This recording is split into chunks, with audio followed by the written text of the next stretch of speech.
Imagine someone walking into court not with remorse, but with a smile that says, "This doesn't apply to me." Providence District Court breathed its usual weekday sounds. Heels on tile, the papery sigh of files. Yet something tighter threaded the air. A school zone speeding case had drawn cameras to the back row. Phone screens winked like minnows. The clerk called the name, and a man in a smoke-gray suit stepped to the rail as if onto a private jet. Andrew Marston, 52. Developer. The kind of wealth that makes valet tickets disappear. His tie lay perfectly. His watch would have paid a teacher's salary twice over. He didn't look at the officer or the children's crosswalk photo clipped to the citation. He looked at the bench. "Judge, you're wasting my time," he said, voice polished to a boardroom sheen. "It would be easier for me to pay you 3 times the fine and leave." A low "oh" rolled across the benches. Camera shutters clicked. Judge Caprio raised one eyebrow. No scold, just a small flag in a stiff breeze, and said nothing for a beat long enough to remind everyone whose room this was. "You won't buy time today, Mr. Marston," he answered, mild as morning coffee. "In here, time belongs to the court." Andrew's smile widened, theatrical. "I'm too wealthy to worry about a few signs and traffic lights." The gallery stirred, whisper, scoff, a quiet, "You hear that?" from somewhere near the door. Caprio lifted his hand, and the sound fell as if the ceiling absorbed it. "Proceedings are paused," he said evenly. "Mr. Marston, sit. We're not here to discuss a fine. We're here to discuss what you think rules are for." The defendant laughed once, short and expensive. Lenses leaned in. A reporter scratched a note. The officer who'd written the ticket kept his eyes on a fixed spot above the clock, jaw set. Caprio opened the file without hurry. "School zone. Friday, 8:05 a.m. He read aloud, letting each fact find its place. He looked up, taking in the room. The parents in scrubs, the retirees with folded arms, the handful of teenagers sitting straighter than usual. "Mr. Marston," he said, "some cases are simple. This one isn't. Not because of speed, but because of attitude." Andrew adjusted a cufflink. "Judge, with respect, I donate to that school. My company paved half their lot." "In my courtroom," Caprio replied, "asphalt does not equal immunity." The benches creaked under shifting weight. Phones dropped a few inches. The judge's tone stayed steady, but the temperature changed. You could feel it. Money had walked in expecting to settle a bill. Instead, it found a door that didn't open to any card. "Here is how we'll proceed," Caprio said, closing the folder with a soft click that sounded louder than a gavel. "You will put aside what you can afford. You will answer for what you risked." He nodded to the clerk. The red light on the recorder glowed. Outside, a siren bud passed and kept going. Inside, even the cameras seemed to hold their breath as the day's most expensive man discovered that, for the next few minutes, he could purchase exactly nothing. Where are you watching from? Let me know in the comments below, and don't forget to subscribe to this channel. Judge Caprio leaned forward slightly, hands folded, tone measured. "Mr. Marston," he began, "tell me who you are. Not what you own, who you are." A pause. The businessman smirked, as if asked a riddle beneath his dignity. "I'm the owner of half this city, if that's what you're asking." A few laughs murmured from the back benches, quickly silenced by Caprio's glance. "Ownership," the judge said calmly, "is an identity. It's a balance sheet. I'm asking about the man who wakes up before that balance sheet opens." Andrew tilted his head, intrigued despite himself. "That man gets things done. Always has." The judge nodded slowly, then gestured toward the folder. "And sometimes, in getting things done, he forgets where people walk or when children cross." The air thickened. The court officer stepped closer with a document. The citation report. 58 miles per hour, the officer read. "School zone. Friday, 8:05 a.m. Caprio looked up. "That's the time when crossing guards are out, Mr. Marston." The developer shrugged, a faint flicker of annoyance in his smile. "And their parents drive, too. You can't expect me to crawl through town just because kids might be late for class." A soft hiss of disbelief spread through the benches. Someone muttered, "Unbelievable." Cameras caught faces tightening. Caprio's voice stayed calm, but the temperature in it dropped. "I have a grandson. He's 9. He walks through one of those zones every morning. If you'd hit him, what would you have said? The same thing, that you're too rich to worry?" Andrew cleared his throat, the arrogance thinning for the first time. It was an empty street. The judge's tone softened, not with pity, but precision. No street is empty, Mr. Marston. There's always someone's child, someone's time, someone's safety on it. You just don't see them from the driver's seat of your car or the tower you built. Silence. Even the camera lenses seemed to hesitate. Caprio leaned back, eyes narrowing as though studying something invisible behind the man's polished surface. Tell me about your childhood. Andrew blinked, caught off guard. My childhood? Yes, the judge said. When did you first learn that rules could be optional? The smirk returned, but weaker. My father was a banker. He taught me that rules are flexible if you can afford good advice. So you were never told no, Caprio said quietly. Andrew chuckled. No one told my father no either. And when was the last time you lost something that couldn't be bought back? The man's grin faltered. He hesitated, then forced a dismissive shrug. In business, you don't lose. You negotiate. The judge tilted his head, voice now low enough that the words seemed to land directly between them. And in life? No answer. The courtroom held its breath. Even those who'd come for spectacle now sat still, watching a man realize that power meant nothing in a place built for truth. Caprio finally spoke again, voice gentle but cutting.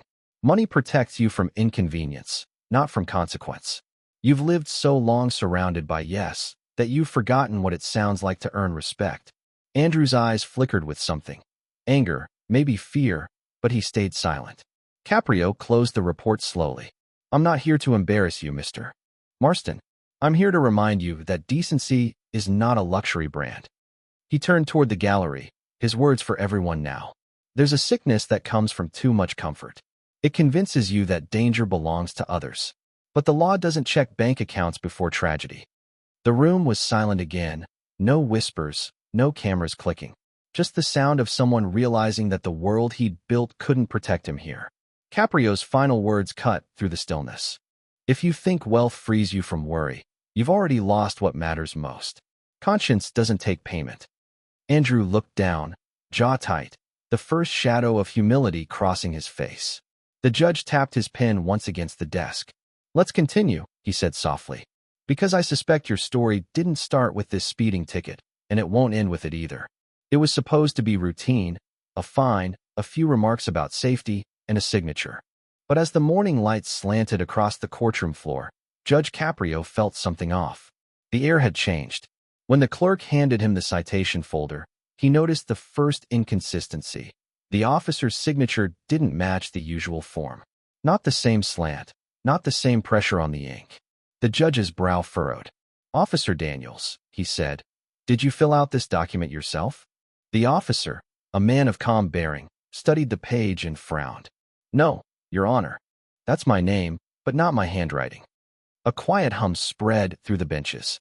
Even the journalists looked up from their screens. Caprio shifted his gaze toward Andrew Marston.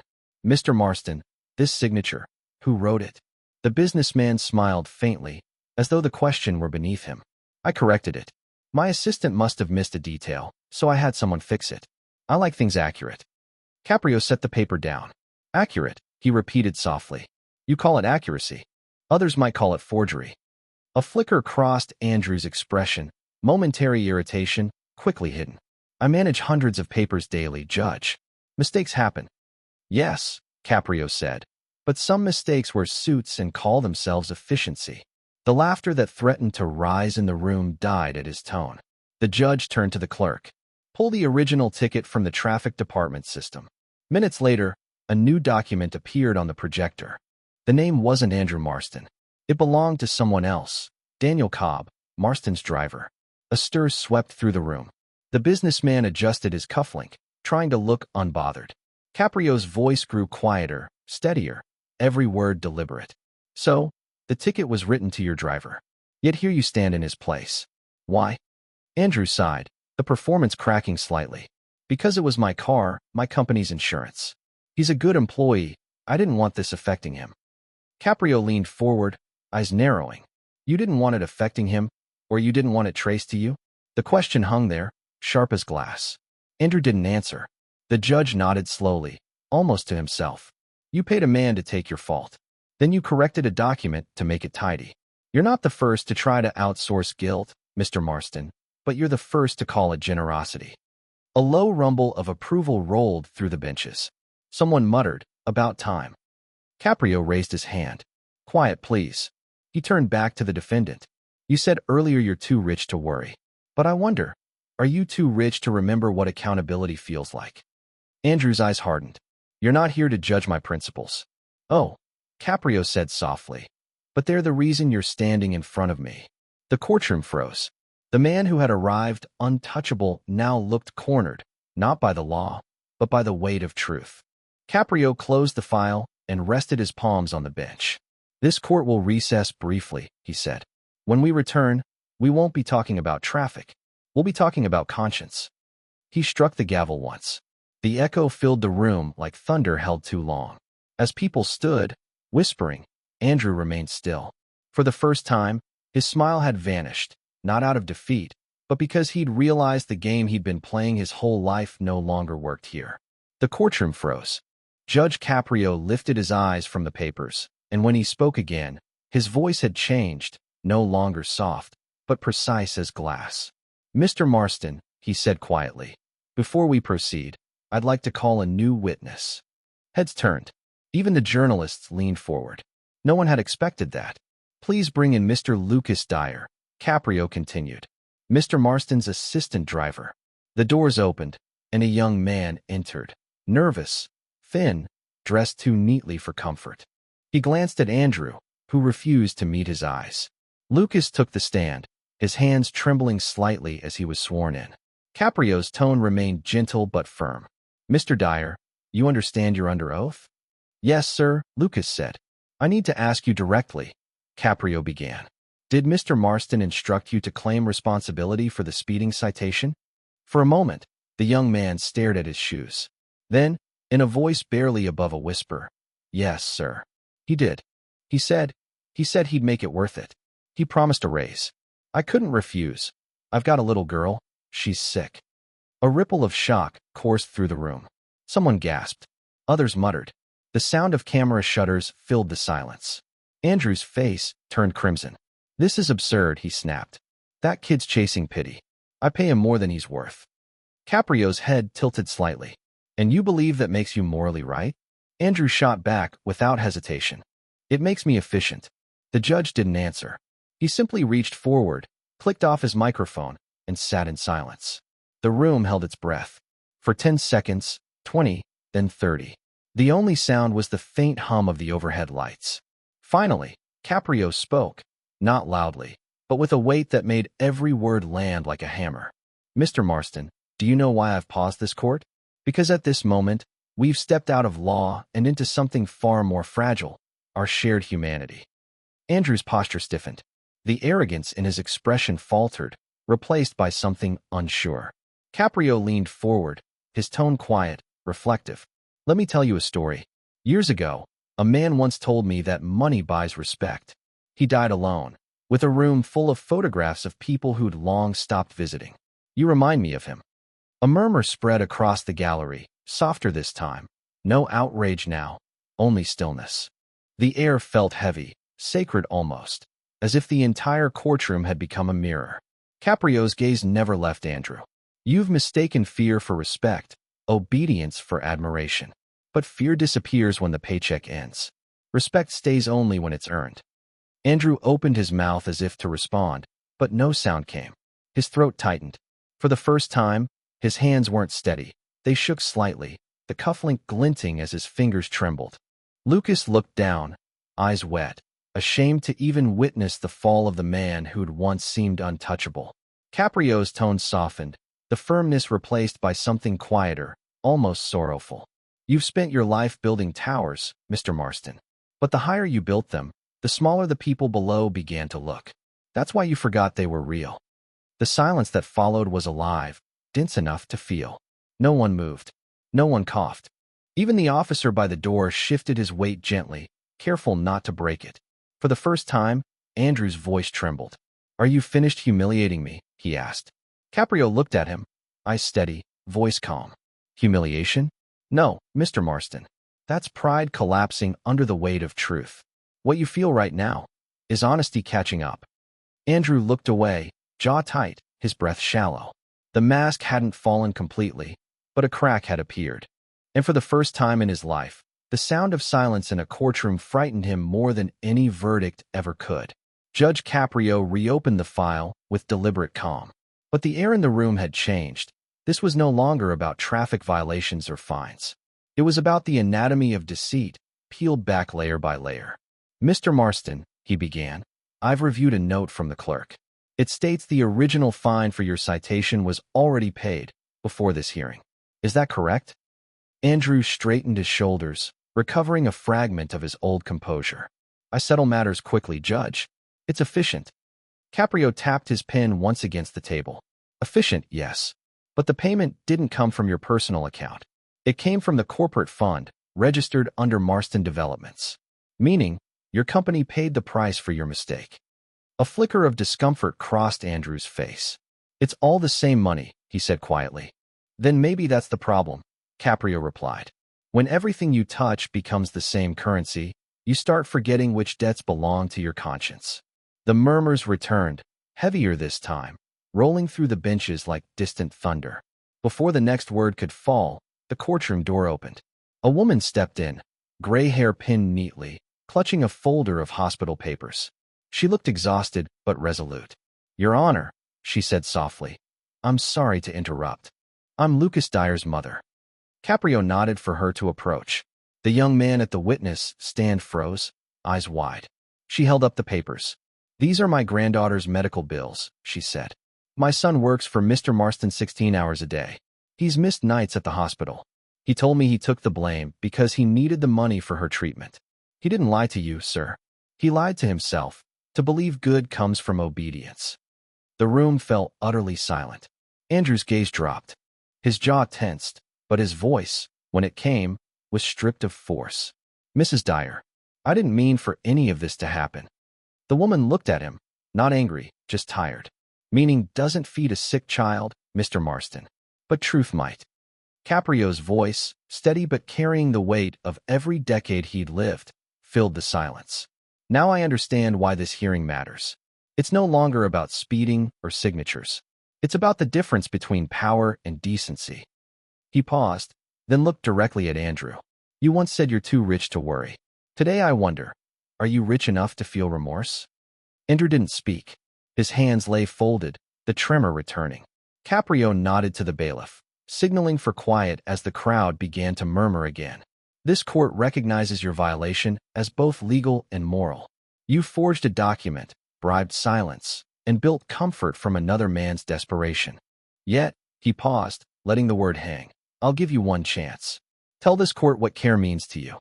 The question cut deeper than accusation. Andrew looked up slowly, his face unreadable. The gallery waited. Someone whispered, "He's going to break." Seconds stretched. Then Andrew spoke, barely audible. "Care," he said, "is when you do something that costs you." Caprio nodded, a faint sadness behind his eyes. "A fair definition," he said. "Let's hope you start paying the right kind of price."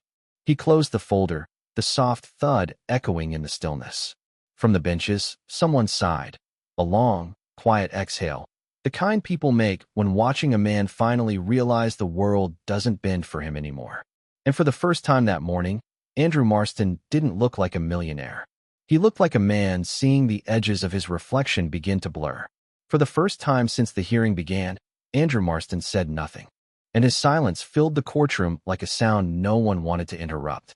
He sat with his shoulders bent slightly forward, eyes lowered. The cameras, once drawn to his confidence, now caught something rare, stillness. No performance, no defense, just a man stripped down to truth.